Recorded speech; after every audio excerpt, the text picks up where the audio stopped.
Et bien voilà la dernière partie de cette série sur les équations.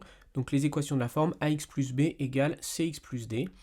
Il va y avoir une nouvelle étape puisqu'il y a des x à gauche et des x à droite du signe égal. Donc comme tout à l'heure, ou comme avec les b, pour se débarrasser de ce plus b qui était à droite, on faisait moins b à gauche. Et ça nous permettait de se débarrasser du plus b à droite.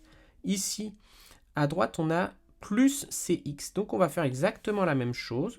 On va faire moins cx. Et comme ça, on pourra se débarrasser du moins cx qui est à droite. Donc on aura ax moins cx. Donc des x, on en aura a moins c. Et puis des nombres, on en aura d moins b. Et pour avoir x, on fera d moins b divisé par a moins c. Alors si ça ne vous parle pas, on va passer aux exemples concrets. Par exemple, 12x plus 8 égale 5x moins 21.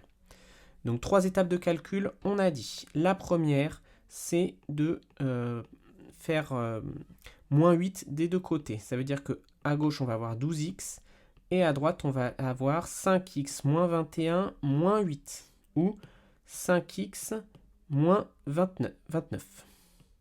Maintenant, le problème, c'est ce 5x.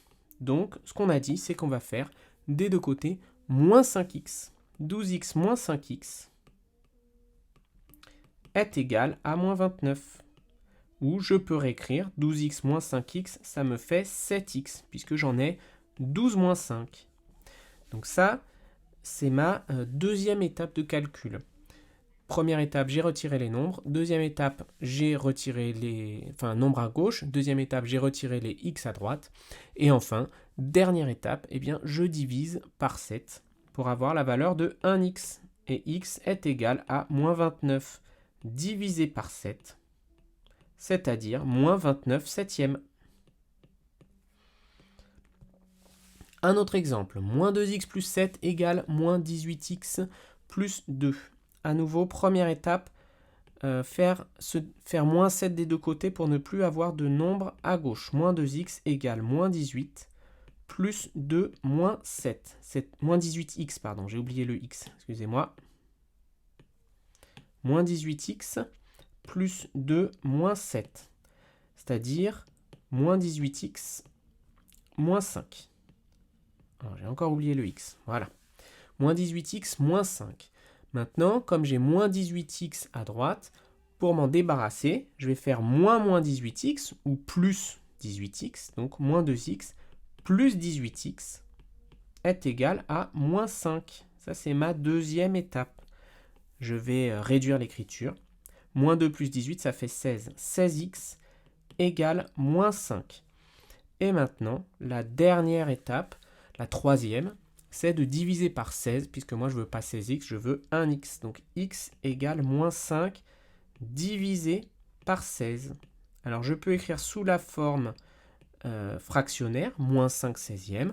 Cette fois-ci, il y a aussi une forme décimale, donc je vais l'écrire. 5 divisé par 16, ça fait 0,3125, donc ça fait moins 0,3125. Une autre encore, x plus 8 égale moins x moins 3. Première étape, on fait moins 8 des deux côtés. Donc x égale moins x moins 3 moins 8. C'est-à-dire moins x moins 11.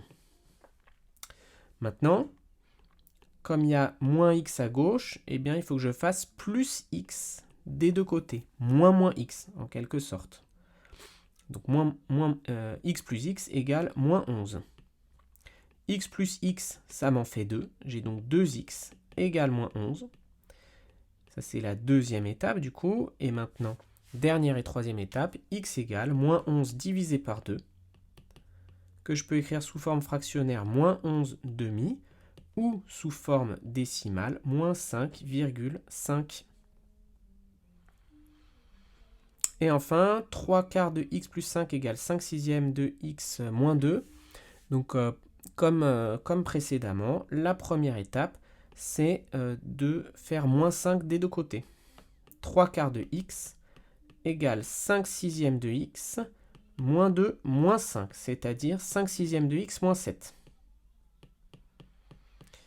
Maintenant, comme j'ai 5 sixièmes de x à droite, je vais faire moins 5 sixièmes de x des deux côtés. 3 quarts de x moins 5 sixièmes de x est égal à moins 7. Alors cette fois-ci, il y a cette forme ici que je vais devoir simplifier. Pour ça, il faut que je mette au même dénominateur. Un dénominateur commun ici, ça va être 12. Parce que 4, je peux le multiplier par 3 pour obtenir 12. Et 6, si je le multiplie par 2, j'obtiens 12 aussi. Donc, je mets tout sur 12. Je multiplie par 3 en haut et en bas, ça fait 9 douzièmes de x. Moins, et puis la deuxième, je multiplie par 2 en haut et en bas, 10 douzièmes de x est égal à moins 7. Autrement dit, moins x moins 1 douzième de x, moins 1 douzième de x égale moins 7. Donc, x, dernière étape, est égal à moins 7 divisé par moins 1 douzième. Alors là, on est dans le cas où numérateur et dénominateur sont du même signe, donc le résultat sera positif. Ça va être une fraction positive. Divisé par une fraction, c'est multiplié par son inverse, donc ça va faire 7 fois 12 sur 1. Autrement dit, ça va faire 7 fois 12. Et 7 fois 12, ça fait 84. Donc x égale 84 est le résultat de cette équation. Alors j'ai voulu vous mettre cette dernière équation pour qu'on voit que des fois, on ne peut pas résoudre. Par exemple, 5x plus 12 égale 5x moins 18. Il n'y a tout simplement pas de solution. Parce que là, vous voyez que vous avez ce 5x des deux côtés. Si je veux faire les étapes de calcul, ça va faire 5x égale 5x moins 18 moins 12. Autrement dit, 5x égale 5x moins 30. Et donc, il faudra que 5x moins 5x soit égal à moins 30. Or, quelle que soit la valeur que je vais choisir pour x, 5x moins 5x, ça fera 0x. Et 0x, 0 fois quelque chose, c'est nécessairement égal à 0. Donc, cette quantité est nécessairement égale à 0. Ça ne peut pas être autre chose que 0, 0x. Donc, ça ne peut pas être égal à moins 30. Autrement dit, cette équation, 5x plus 12 égale 5x moins 18, n'a aucune solution. Voilà. J'espère que ça vous a aidé parce que j'ai fait ça un peu rapide. Si vous avez des questions, n'hésitez pas à les poser, soit par mail, soit en commentaire. Vous faites comme vous voulez.